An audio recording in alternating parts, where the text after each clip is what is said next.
All right, welcome into another Auburn Live show. It's the Modcast. As always, Justin Hokanson, Jeffrey Lee, Cole Pinkston, as we get ready for Auburn and Mississippi State football. A lot of recruiting, basketball has gotten going. Busy time, fellas. Busy time of the year right here the next couple months. No doubt. Yeah, it's about to get wild. All right, let's talk a little bit of football, and then we'll get into a little recruiting. If you haven't read The War Room, go read The War Room, auburnlive.com. We'll get into a little bit of that stuff maybe later, but we won't give it all away. There's some good stuff in there. I think a big weekend for some visitors.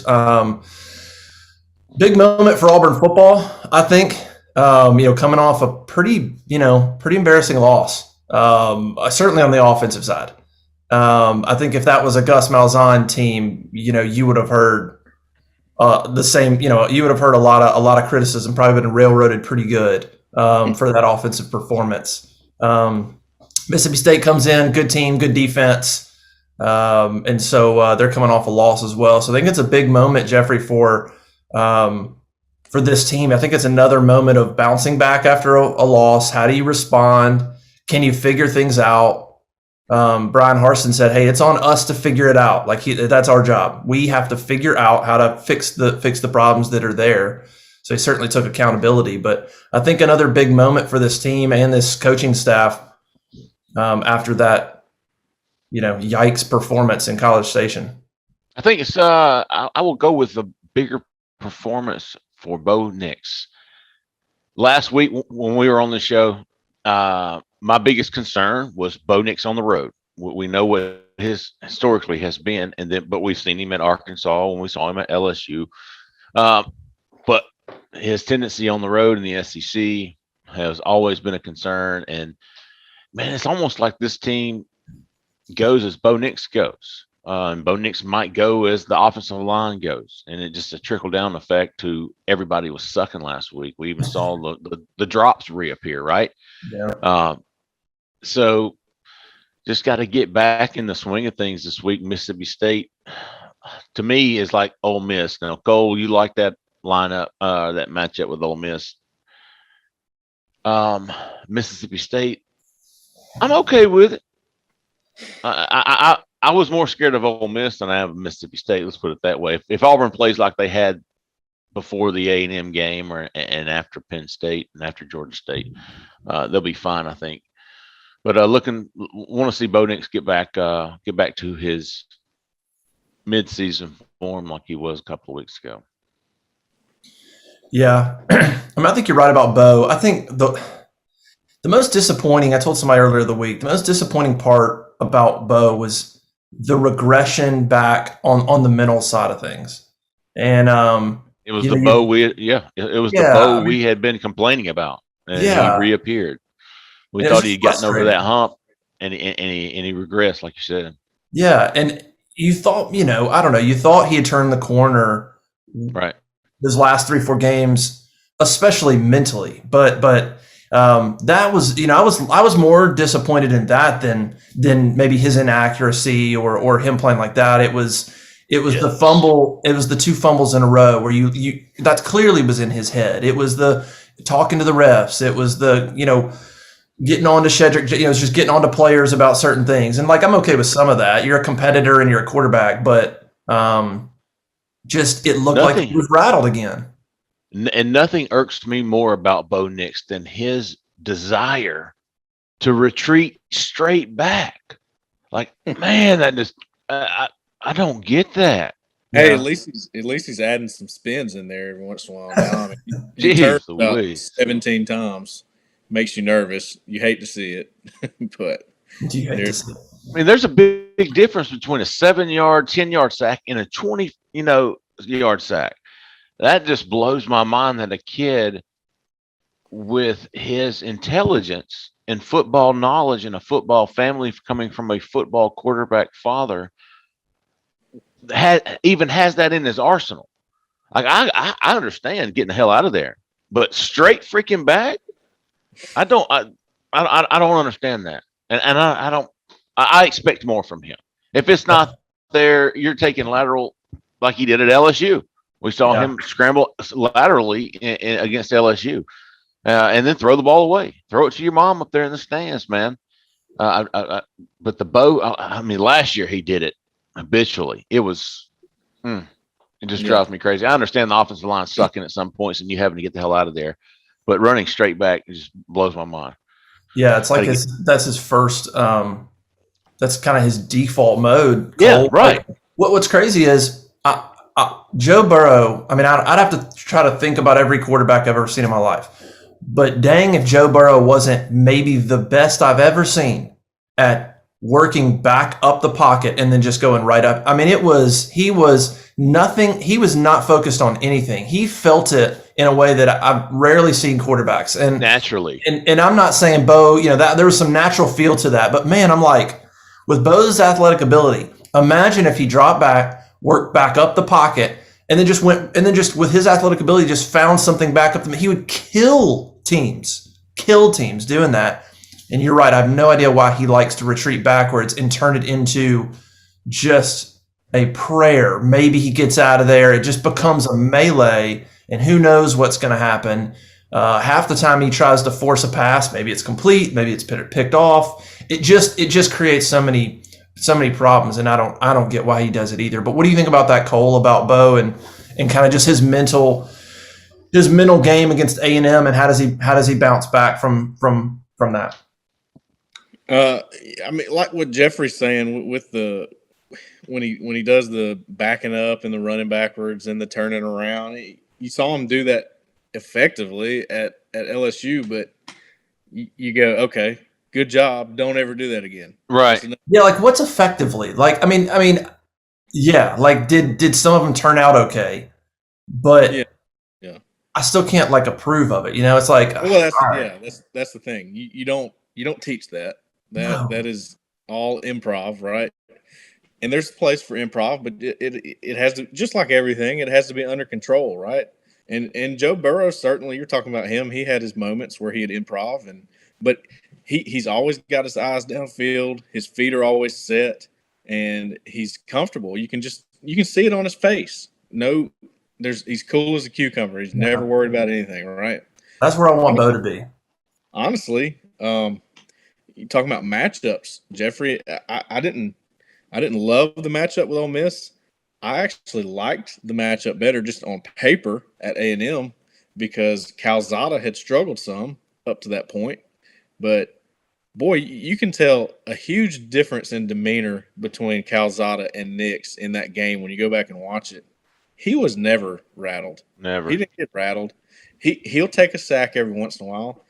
But, sometimes that's a good play is to take the sack. Yes. Sometimes that's a good play from your quarterback. Sometimes that is a point-saving play or, a down and distance saving play in order to give you another chance when you run the next play. If it's 2nd and 10 and you take a sack, but you stepped up in the pocket, you lose 2 or 3, then you got a 3rd and manageable, 3rd and long, but you can, you got something to work with instead of, okay, there's absolutely no chance we can get back to the sticks on this one with the stuff that Bo's done in some of the games. Now, I don't foresee that changing. I'm not going to say that he's going to do any better next week. I think he'll do the same thing. The question is, will he get away from it? Because he can. We've seen him do it. The problem with it is it's so inconsistent, but there's always a chance that he could make an unbelievable play by doing it. So that's the state of Auburn's offense right now. I think my biggest concern with that is risk versus reward when it comes to retreating backwards. There's a high risk of and then let me say this, and I'll leave Bo alone because for the majority of this year he's big time improved. But we're talking about we open this with the offense at Auburn. Right. I mean at A&M. What are we talking about if Bo Nix doesn't overthrow Javorius Johnson there in the first half when he had 2 steps on the defender and Bo overthrows him? I was hoping we weren't going to bring that up, but yeah. So now it's 10-3 going into halftime, and then what are we talking about if Bo doesn't fumble the pitch back and hits whoever it was? Maybe it's Shanker. Was a tight end seam. Somebody was open downfield on that flea flicker type deal. What are we talking about? I thought Bo of old resurfaced. He was running around backwards, turning the football over. He missed guys that should have, his long ball has consistently been off, right? I mean, he sucks on the long ball. And when he doesn't, it's a completely different team. So to me, it's the defense played well enough to win, in my opinion. When you hold Texas A&M to 3 points at home at halftime, when you're going into halftime 3-3, your defense is doing enough. Sure, they gave up a couple of let's see, the fumble return for a touchdown. What was it? 21-3 final score? 20-3. So it was a one-score game. 4 field goals. They gave up 4 field goals and a 2-point conversion. Defense played well enough to win. Bo Nix has to give Auburn a better chance to win on offense. That's what I thought. If you keep an offense from scoring a touchdown, you should win the game on the road in front of 104,000 people. Bottom line, right? You've got to find a way to win. No Absolutely. And what's amazing is the fact that the defense has now gone 6 straight quarters without giving up an offensive touchdown, and in the exact same time period, the offense decided, well, we're just not going to score an offensive touchdown in the next 6 quarters. Like the fact that those are happening at the same time is amazing to me. I joked, I was like, I don't know if that's good or bad complementary football. Like, it's good for the defense. It's terrible complementary football for the offense. Defense is playing well enough. I think the defense will play fine against Mississippi State. I do think it's going to be kind of maybe a frustrating game at times because I think Mississippi State's going to complete a crap ton of passes. But I think Auburn will keep them in check in terms of points. That's kind of what they've done. Like, I could see Will Rogers completing 35 balls, but I could see Auburn holding them to 21 points. I think it's just going to come down to what are the changes happen on Auburn's offense. Here's my theory. Either Auburn comes off that A&M game and says, we need to rethink what we're doing, or do they say, A&M had a great game plan. We just got beat. We just got out-executed. Let's go execute better. Because I think those are 2 different things. If you just say, hey, we're confident in what we're doing, we just didn't execute, versus, wow, we gotta change some things up. I'm curious what the confidence level of the offense is in that first quarter, first half against a good Mississippi State defense in terms of total defense. I mean, Mississippi State, South Carolina, and Alabama, these last 3 games, that's the other 3 teams that are in the top 5 in total defense in the league. Georgia and A&M are 1 and 2. So you got to get some things figured out on offense because the rest of the way, it's pretty good defenses. So I'm curious, Jeffrey, like the confidence level, like where's Bo at? Maybe at home it'll help, but that's kind of what I'm watching for is what do they look like in the first and second quarter? And do they look like they're executing or do they look like did they get lost at A&M? That's what I don't want to see. And let me say that even though I'm sitting here harping on Bo, I have zero doubt he's the best quarterback on the team. I saw some TJ Finley posts and I thought, oh shit, are we going through this again? Like, come on now. I mean, don't get me wrong. He won the Georgia State game. He did. Yep. I'll give him that. In no way would I ever start him over Bo Nix. Bo Nix gives Auburn the absolute best chance to win. And I fully believe that. It's not like 100%. No. Agreed. Yeah. I'm with you there too. So we're all on the same page there. I was saying with you, Jeffrey, I saw some people start to clamor about Finley, and I'm like, no. I'm like, no. First of all, we saw him against Georgia State a little bit. You also saw him in that drive against LSU. He's not as good as Bo Nix. He's not. For whatever Bo Nix's struggles are, there's things that Bo brings to the table with an offensive line that has its moments of sucking. Finley's not the guy I want back there. And it's just frustrating when I saw that. I tweeted during the game, I'm like, it's getting old. We can critique Bo Nix. He deserved it after that game. No question. Yeah, right, but like, let's not get lost in that means that we think Finley should start, or that means that Bo Nix is the number one problem, because the whole offense, line, receivers, Mike Bobo, every level was a collapse against A&M. And so, yeah, it's that was really frustrating to see more people talk about TJ Finley. I'm like, you're not even watching the game. There's a lot of problems. Finley wasn't going to solve a thing in that game. Wasn't going to solve a thing. And the people are like, well, what if he deserves a chance? Well, no. I mean, that doesn't make sense either. This isn't Little League, bro. Yeah. No, that made no sense. Cole, what did you make of the offensive line? Because I didn't, they gave up 4 sacks. They gave up, additional pressures. They are what they are in the run game. It's just not going to be. Penn State's probably the best you saw, and it's just, well said. Yep. They're not going to push people off the ball. But did you think they protected Bo? I saw some people trying to make the argument that there were receivers downfield. That was Bo's fault. I saw other people saying the offensive line, wasn't doing their job. Like, did you have kind of a feel of how they played in terms of a pass protection against A&M? Did you think they did well? No, I don't think they did. I don't think they did great. I think they were average, right? I think they made too many mental errors. But I think it's a combination of just, Bo is worried that somebody's going to come loose at any time because they're not consistent in pass protection. And really, I don't think that's a shot at his confidence, because I think he's really confident he can make the plays. Yeah, that's sure. That's like, I'm not worried about his confidence. I think he's good there. Overconfidence, yes, but he gets a little antsy just because, especially in the big moments of the game, right?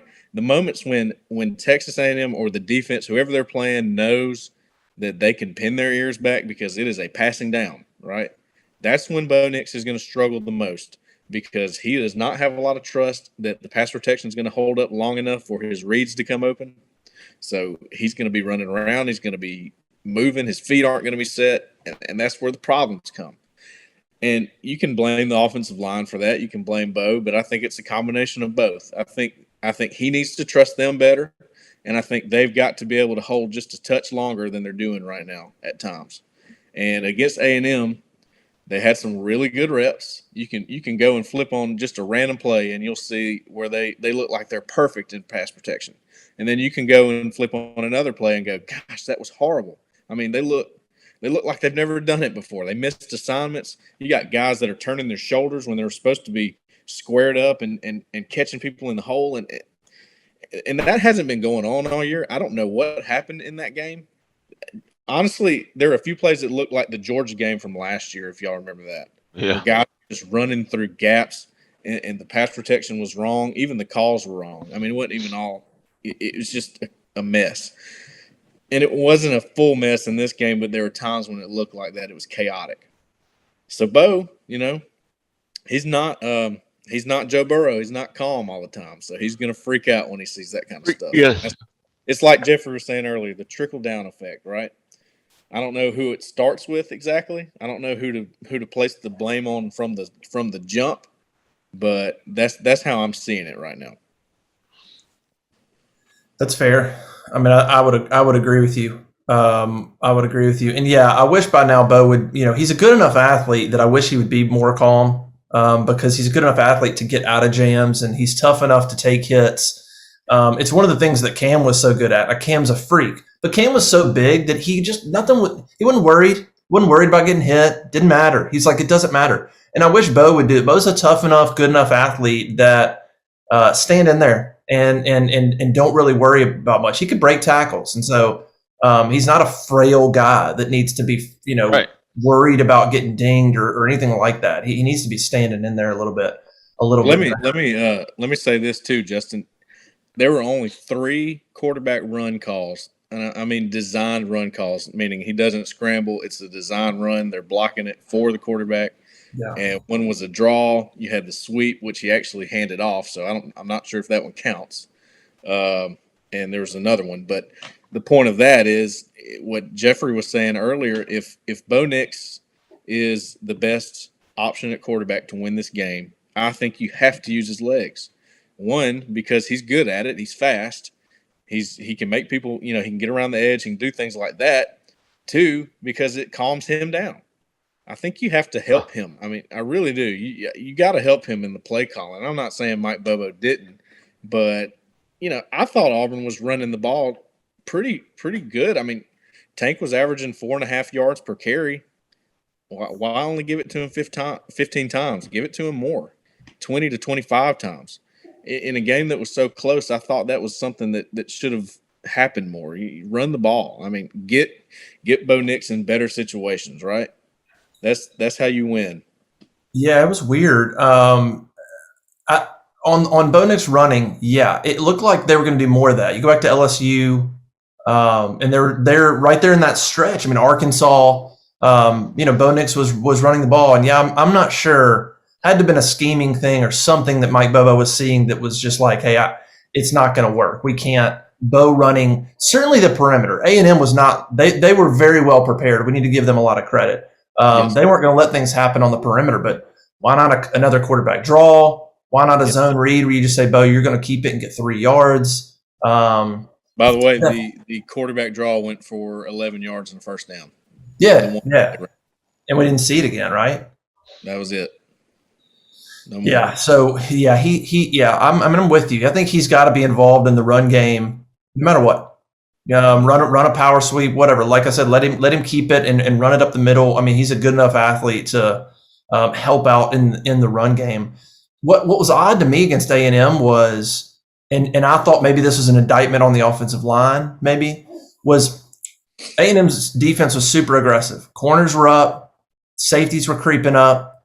It reminded me of what I've seen under Gus at times where defenses are just like no respect, and they just suffocate you. And I wondered, outside of the Javaris Johnson shot, you kept thinking, they even talked about it on TV. Hey, out and up, double move. Yeah. When are we going to see the double move? And we didn't really see it. And the only thing I could think was that he didn't trust the line to protect well enough to do it.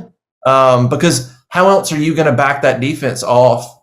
And it never really came. And that A&M defense just sat down on them. And I wondered why we didn't see maybe a few more shots. Here's the other thing I wondered. In a close game, was Mike Bobo calling that game because it was 3-3? Was he being too conservative at times? Was he going, hey, it's 3-3.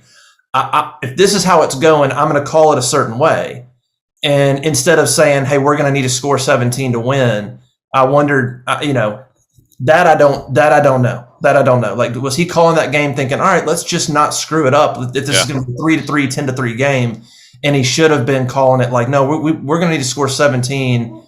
And, and then they got behind, and then it was, now you screwed it up. Yeah. You waited too late. It could be that. I think you had some good play calls in the mix. I just think the balance was a little bit off for the situation, right? Like 3-3, you're 6-3 in the third quarter. You don't leave the run game because that's what your identity is. I mean, everything goes through that, right? It has to. That's the key. None of the play action stuff works. You can't take the deep shots. None of it works unless you can run the football on a defense. If you're Auburn right now, so I just think the balance was a little bit off. I think there were some good play calls. The deep shot to Johnson was dialed up perfectly. It was open. He just didn't hit it, and that's probably why they don't take as many deep shots because one, they don't think pass protection is going to hold up. Two, Bo can't hit them. All right. I mean, we've seen it a million times now, And he's always overthrow. It's always like overthrown by several yards. It's not even like, right off the team. It's bad. Yeah. Kobe Hudson struggled, right? Had a couple of drops, had a false start. He did not have a great game. Tight ends weren't really involved much. Didn't see Tyler Fromm involved. Andrews Carlson. How about Luke Deal? Luke Deal came in there and made a big catch. Dude, that guy is playing his man. I was expecting this cat to be the blocking tight end. He's got some damn hands on him, man. This guy played quarterback in high school. I mean, he played what? He played quarterback in high school. Man, and he was a run threat, and he would throw the ball, and he'd run over people, and then he'd go to tight end, and they'd throw it to him almost every time. And I was like, man, they got this guy like as an extension of the offensive line right now. Throw him the football. I felt the same way about Schenker. Schenker's highlight tape from high school was Hand City. was all hands, baby.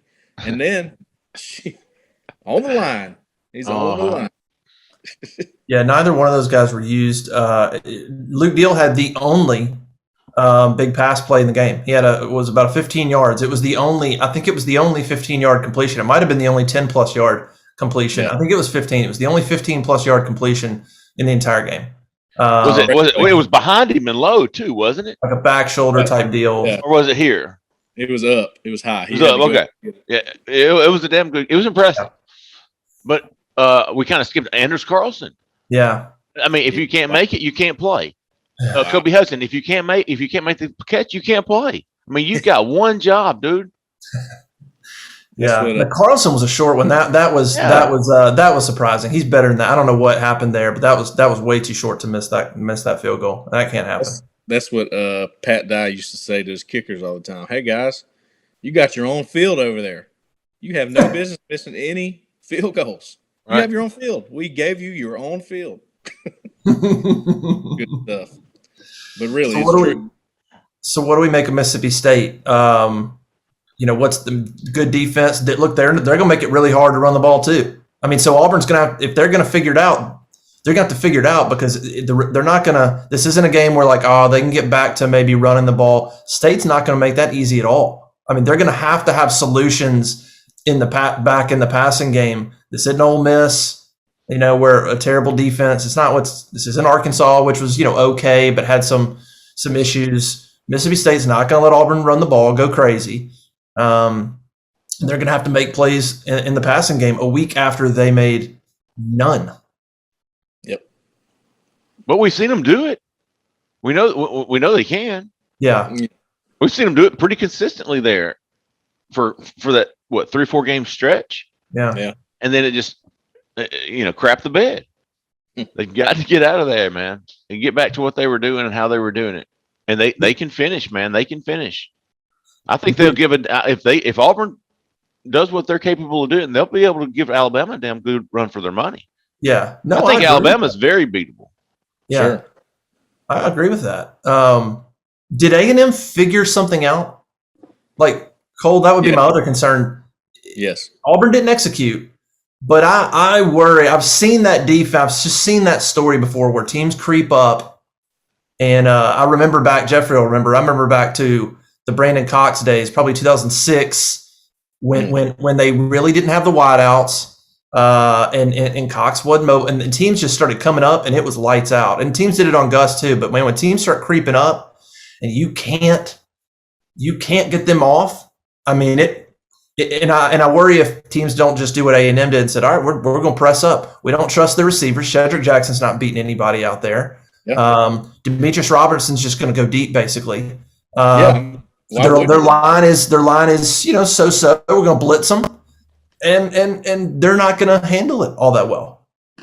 I guarantee defensive coordinators going into Auburn week have written on the board right now in the meeting room, stop the run, we win the game, because they're going to dare you deep, and Auburn's not going to be comfortable going deep even when they have shots. That's the thing. So Mike Elko, give him a lot of credit, man. He not that everybody hasn't tried that, and Auburn's hit some things before when they gave up the deep ball, just like Jeffrey was just saying. But that's the game you play when you play Auburn. You take that risk, right? Yeah. That's a good risk to take. That's a good bet I would take if I'm a defensive coordinator. Say, all right, let's make Bo Nix beat us today. Let's see how that goes. Right. Yeah, not Tank Bixby. He's not going to. That's how I would go into it, right? If we're going to lose, Bo Nix is going to beat us. Yeah, that's it. Yep. Good luck. Right. And I feel pretty good about my odds there. I do too. And then again, he's the kind of guy that may come out of nowhere and you go, well, tip your hat. That's right. Good game. it just reinforces what we've been saying. This offense goes as Bo goes. If this team goes as Bo goes.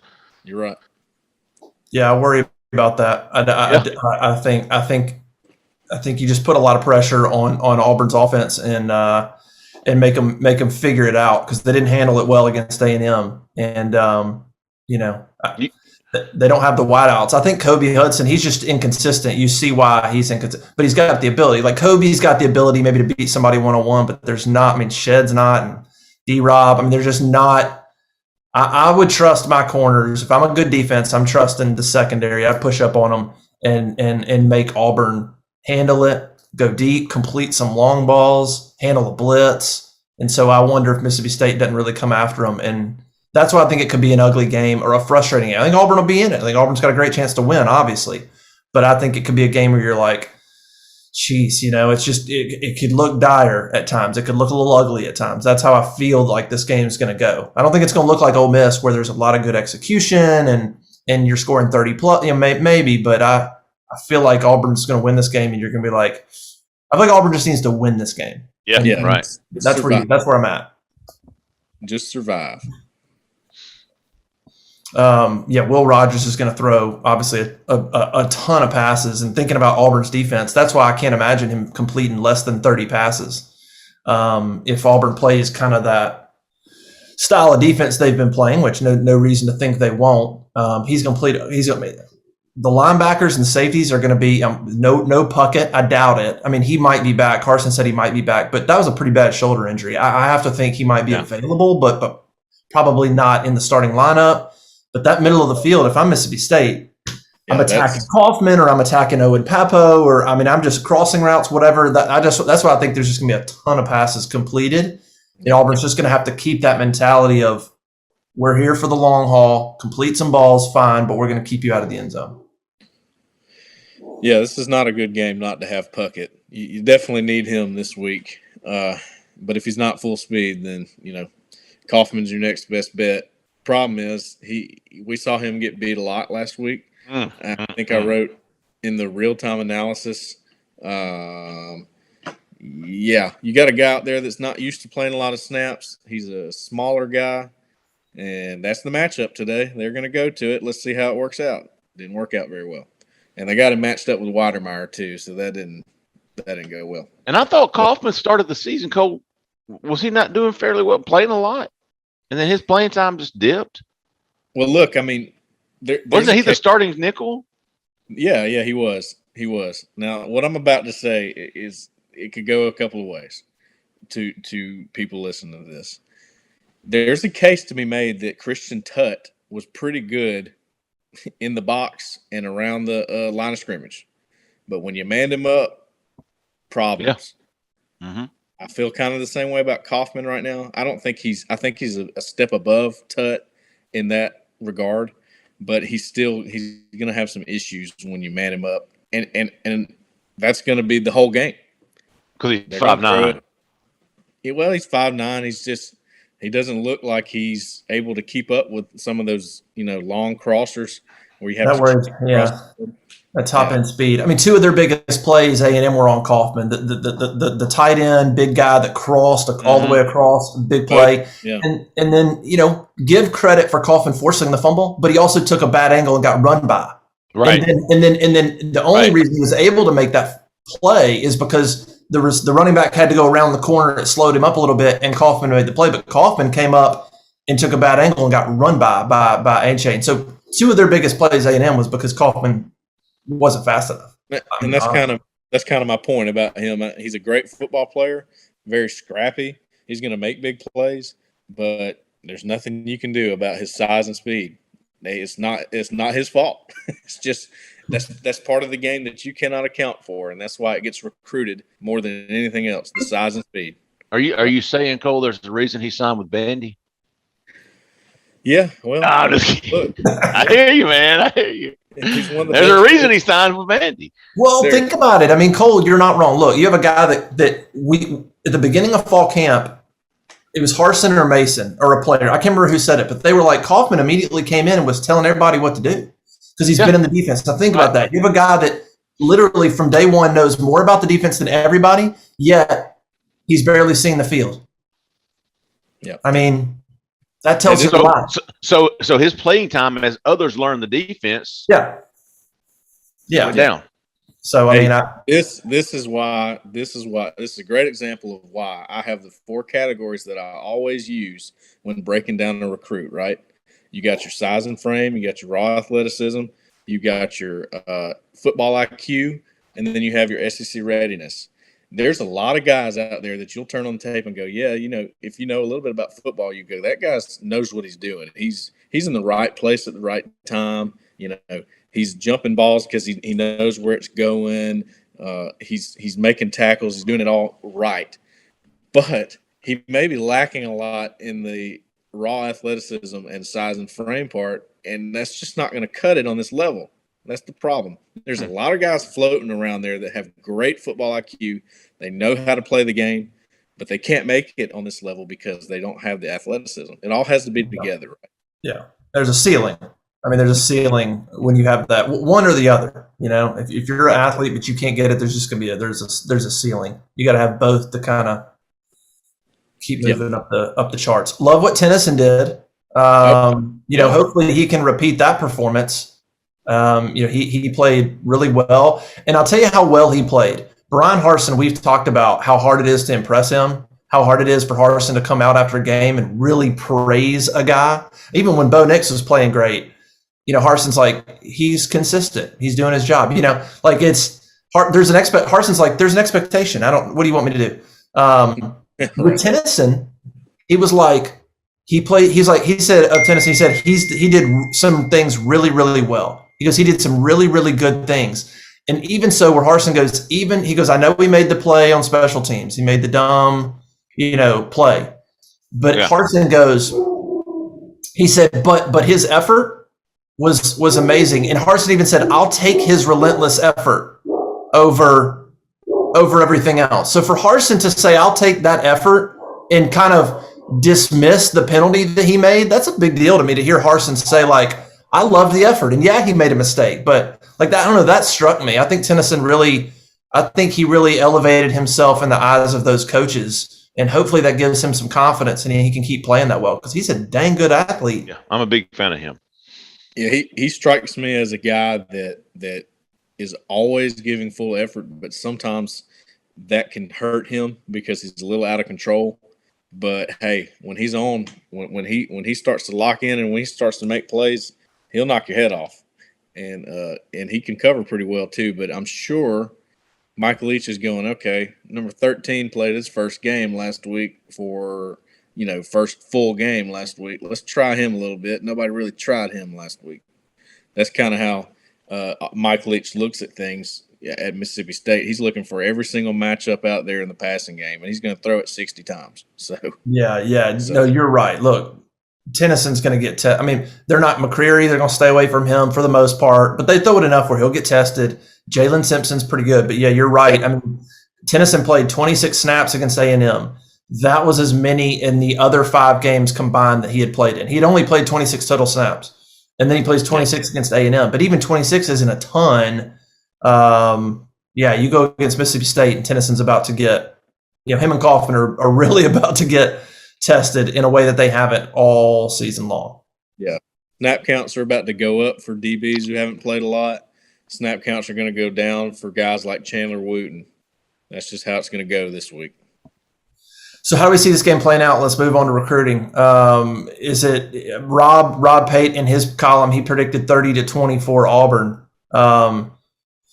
Can Auburn get to 30 on this defense? They got to 31 against Ole Miss. 31 if you don't count the defensive touchdown against Arkansas. So those 2 games, 31. They're held to 10 against Georgia, 3 against A&M. Can they get to 30, or is this a game maybe they pull out 24-17? How do we see this looking? I like Auburn at home. I like Bo Nix at home, even though I guess the Georgia State game was pretty bad. But, I really do. I think Auburn rebounds, the offense rebounds this week. I think the defense bends, but it doesn't break just a lot. Yeah. But, yeah, I'm thinking 30-24, something like that, 30-27. I like that score. I'll go with that. Yeah. Yeah, I think I almost want to say that Auburn needs to score 30 points to win this game, but at the same time, Auburn's defense just does not really allow touchdowns. And if they did allow, 2 or 3 touchdowns, that would be really, out of the ordinary for them. Sure. So I'll go with a low scoring game. I think probably 28 28-21. I'll go 28-21 Auburn. That low scoring game. Oh God, you got them going over. These days, that's a low scoring game these days. These days, right? What was the score in that? It makes me think of the 13 game where Nick Marshall hit CJ late. That was what, like 24-17 or 24-21, something like that. Like that's kind of how I feel like this game could go, where it's like it's not always pretty. Auburn might be losing at some point in the middle of the game. But I think they'll pull it out. Wasn't there a Mississippi State game? It was 3-2. Yeah. I'll never forget that game. God bless. What a game! What a game! And what's funny is I remember after that game, the headlines were like, I mean, the amount of spin. Yeah. Like, Paul Rhodes' defense, though, you guys. I mean, the spin that was put on that game, but look, if the defense plays like that, right? To avoid how god awful the offense was. Yeah, the only mistake Auburn made was the safety. Yeah, right. Yeah, Shutout on the defense. Oh man, that defense did that year. Boy, that defense did it.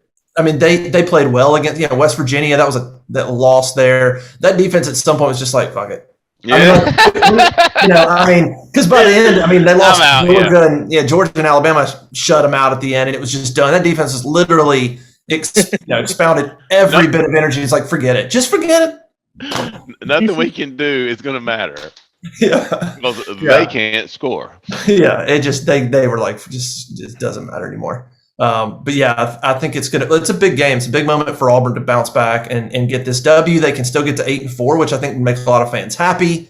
Go to Carolina and then come home against Alabama, see what happens. But I think this is a big game we talked about consistency before the year. I know I did. I wanted to see under Harsin a more consistent program. And that means you win this game. That means you win. Absolutely. And you win at South Carolina. Absolutely. Yep. I expect Auburn to be 8-3, and if anything, going into the Iron Bowl less than 8-3, it's been a disappointing not only game but a complete season. Yeah. Anything less than 8-3 going into Bama is a disappointment for me. Yeah. I agree. I'm with you. Be consistent and then build on it. Go right. Recruit and develop and see where you're at. You lost at top 5 Penn State at the time. You lost at against number 1 Georgia. You would have lost against Alabama, number 1 or number 2 Alabama. And then at A&M, which was a top 5 team at one point. So I'm okay with those if that's how your season ends at 8-4. Yeah. But you got to be 8-3 going into the Bama game, or it's if any of your losses are into anyone else besides those first team, it's a disappointment. And I think this is another big game to show you can figure things out, because we remember what we've seen under Gus. Against a certain type of defense, or if a team figured it out, you could forget it. Right. It's over. And if they could come back against a state defense that's played really well and fix some things and do some different things, I think it'll show that balance, versatility that we didn't see under Gus. I mean, it was do or die. It was sink or swim under Gus. And so maybe you can see if they can tinker and play with some things and then come out against a good defense and perform and execute, that would be a really promising sign of things to come. All right, let's talk recruiting a little bit. Football recruit. Well, we can talk a little bit basketball a little bit. I know Jeffrey had his podcast, which if you haven't checked that out, the Shriveled Pod with Trey Donaldson, Jay Phillips was on. That was an awesome interview. Listening to Trey, real quick, him and Chance Westry signed. Where are we at with hoops recruiting? Anybody else, or is that probably going to be it? Well, as we talked last week on the Modcast, I believe Auburn's full right now. They have 11 on scholarship. They just signed 2. So any available spots would have to come from attrition, which we fully expect Jabari Smith to leave. Who knows what Alan Flanagan does? I even saw a mock draft with Walker Kessler, an early second-round guy, so he'd be got to keep an eye on. I think Auburn will look April, but I really think they'll go to the transfer portal for anybody else in this class, unless there's just some guy out there. I mean, we've mentioned Kamari Lands, we mentioned Lamar Washington, both guys, top 50 guys, but Auburn's really not pushing for them. So I think the transfer portal, and Auburn's done a great job in the transfer portal. Hell, look at the starting 5 right now from last year. I think KD's starting. Well, you got Walker and Wendell, and then Katie's right off the bench, and Zep. I mean, you got 4. Yeah, they're all there. Yeah, I think half of your top 8 came from the portal. So, and Bruce does a great job in the portal. He's got a lot more clout in the portal. And you've got these kids in the AAC or whatever hell they are coming. They want to play at Auburn. I mean, that's big time basketball. So, got a lot of leverage in the portal. So, would expect any more additions to come from there, unless there's just some guy in April that is still hanging around. And I won't go listen to Jeffrey's podcast, because Trey Donaldson, that interview, talks about basketball, football, and I thought there were some interesting comments. We won't go into here. Go listen to that, but just, he's going to try. Sounds like he's going to try, and we'll see how it goes. And so I thought that was some insightful stuff. All right, football. I guess all eyes on Malik Agbo this weekend. Absolutely. I'm okay with him being the only official visitor. He's coming in. His season's over with. Him and his mom's flying in Friday afternoon, and he'll be here all week, and he'll get the full. A lot of these kids play Friday night, and they get in either late Friday night or really early Saturday morning. They only get one full day or one night at Auburn. So getting him here from Washington this Friday afternoon, having 2 full nights, a full day, a game day in the morning, Saturday morning, I thought will be big. And Riley Quick signed with Alabama on Wednesday, the offensive tackle from Hewitt-Trussville. So Malik Agbo is absolutely hugely important this weekend. So, but proximity to home for this cat is not a big deal. I mean, he's looking at like Florida and Miami and LSU and Texas. So he's getting the hell out of the Pacific Northwest, and he's getting out of there. So getting him and his mom on campus for this weekend will be big. He's a straight tackle. I mean, he's an offensive tackle all the way, or Cole, you've seen him more than I have. You know more about that than I do. Yeah, I think he's capable of being a tackle eventually. I think he's probably going to have to trim down some when he gets to college in order to do that. He's got pretty good feet for a guy his size. I think he's close to 350, I think, right? Oh shit. Jeez, yeah. Big boy then. What is he? 6'6", 6'5"? 6'4". Okay. Yeah, 6'4". Yeah, that's probably legit. Maybe 6'5" with cleats on. Yeah, and I think he's listed at 330, but he's in that 330 to 350 range. But that's not out of the question for tackle. But he's probably starts his career as a guard at least. Depends on what the situation is, right? Yeah. He reminds me of, and not film. I haven't watched film of him, but he makes me think, Jeffrey, of just because I guess West Coast, JUCO. It makes me think of Roselle Gaden. You remember that guy? Roselle, yeah. Yeah. Holy cow, that's a blast from the past. On three has Malik Agbo listed as 6'5.5", 320. I tell you what though, but we'll have a better idea. Cole and I'll get a look at him up close and personal tomorrow before the game. All right, at least we hope. Yeah, you know what I think is pretty cool. I think I've said this before, but Auburn, this staff, and I don't know if every staff does it, but it's been more of an emphasis when they have a guy that comes and visits. Then it's one of the first things they do. They get their height and weight right there. They say, all right, let's see where you're at, which is how they knew Inez Cooper had trimmed down so much, because that was one of the first things they did with him. That was what they talked to him about when he got the offer at the Georgia game. They said, look, you come back here and you trim down, we'll talk about an offer. And bam, there it was. So, I remember seeing him in June at camp. Yeah. I actually got his helmet and took a picture of it because I was shooting a bird with Pleasant Grove. It's an old personal joke, being a minor boy. But it ended up being Inez Cooper in his helmet. Yeah. I wonder if he remembers me. That's probably an underrated part of the visits is getting eyeballs on these guys, especially nowadays with maybe some of the limited access, but actually just getting eyeballs and saying, all right, he is what he said he was, or all right, he looks the part. Yeah, right. That's part of the evaluation, right? That's what Harson's known for, is his evaluation.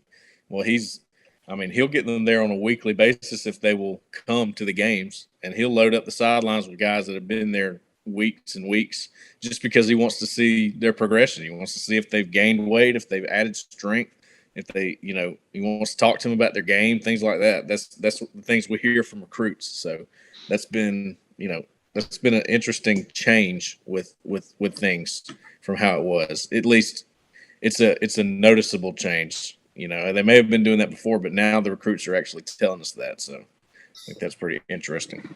And then the other one, and you guys can tell me if there's any other things to watch out for. I guess the only other one, the other one that I saw was you guys reported that Amari Kelly's coming this weekend.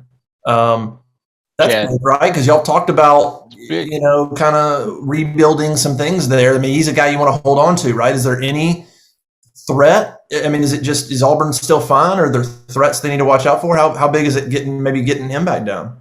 It's absolutely. He came for an official visit 2 weeks ago. Was for the Ole Miss game. Yeah. And if I'm not mistaken, dude hasn't missed a game all year long. I think he's been in every home game. Now he's kind of went silent. I haven't been able to get in touch with him, haven't been able to get him on the record, other than seeing him face to face when he walked out. Of course, he was on an official visit, so I wasn't allowed to interview him at the time. Right. But I haven't heard like other schools making a huge push for him. Like, I don't know that and I don't know that, I could be wrong here. Georgia could be making a huge, I don't know. I don't know, but I haven't heard that. I think he really wanted to be at Auburn when Cornelius Williams was fired. He was like, man, and I think Auburn has worked to fill that void since then. And it, according to his actions, appears to have been working. Yeah. What else is going on this weekend outside of Malik Agbo? I mean, he's the only official visitor. Anything else? Yep. I think it's big that Auburn's getting these guys committed to other schools coming down. I thought Miles Pollard, the cornerback from Brentwood, Tennessee, who's committed to Michigan, took an official visit back to Auburn back in June. I think he visited Maryland and Michigan, and then he committed to Michigan. But Auburn has stayed on him, and I'm talking Brian Harston, I'm talking Derek Mason, I'm talking Zach Etheridge. All these cats have been on him. So he is obviously a high priority for Auburn at cornerback. He's got a playoff game Friday night. Him and his father are leaving after that. I think they're going to try to drive to maybe like Montgomery or Birmingham or somewhere, get close, spend the night, and then get up Saturday morning and drive on to Auburn for the game. I thought that's very telling. I know Auburn was very excited to get him down because they had put so much effort into his recruitment, even after his commitment to Michigan. So getting him down to campus, finally paying off, is Auburn believe they've got a chance here, a real legitimate chance here. Robert Woodyard is another guy, 4-star linebacker committed to Alabama. We know he visited back in June. We know he came to Big Cat. We know he came to the Georgia game. He's been to Auburn 3 times in the past few months. And we know he's coming to the Iron Bowl for an unofficial visit, but will he come to Mississippi State too? Well, I talked to somebody close to his recruitment. He absolutely wants to be here. He's looking for a ride, man. Can you take me up there? I want to go. So getting him back on campus will be big. Those are, to me, the 3 big 2022 guys, and I'm sure will Inez Cooper come? There's some guys in state. 2022 is what I'm talking about here, because 2023 class, there's some big dogs coming down for that. Tony Mitchell, 5-star guy. Who's the guy from the cornerback, Cole, you were telling me about before the show? Jaleel Hurley. Yeah, Hurley, Lauren. Yes. Yeah, and he was at the Ole Miss game and was just blown away. His words, was blown away by the atmosphere. And here he comes back again. I'm also hearing he's probably coming back for the Iron Bowl too. This is a guy that has sort of been seen as a Bama guy. He was going to go to Bama and love Bama, and getting him on campus twice in a row for 2 home games in a row, and then possibly a third. Just keep an eye out for that. That's interesting. Who's Alabama got Saturday? New Mexico State, I think. Oh, for real? Yeah, like garbage game. All right. Well, that's cool. That's a great time for Auburn to take advantage of it. And we all love the 11 a.m. kick, but for recruiting, it kind of sucks, man. So when you look at these visitor lists on these early games, these are kids that really want to, they really want to visit. Why else would you get up at 7 o'clock in the morning and drive to Auburn unless you really wanted to be there? Yeah. There's some more names to come too, from what I understand.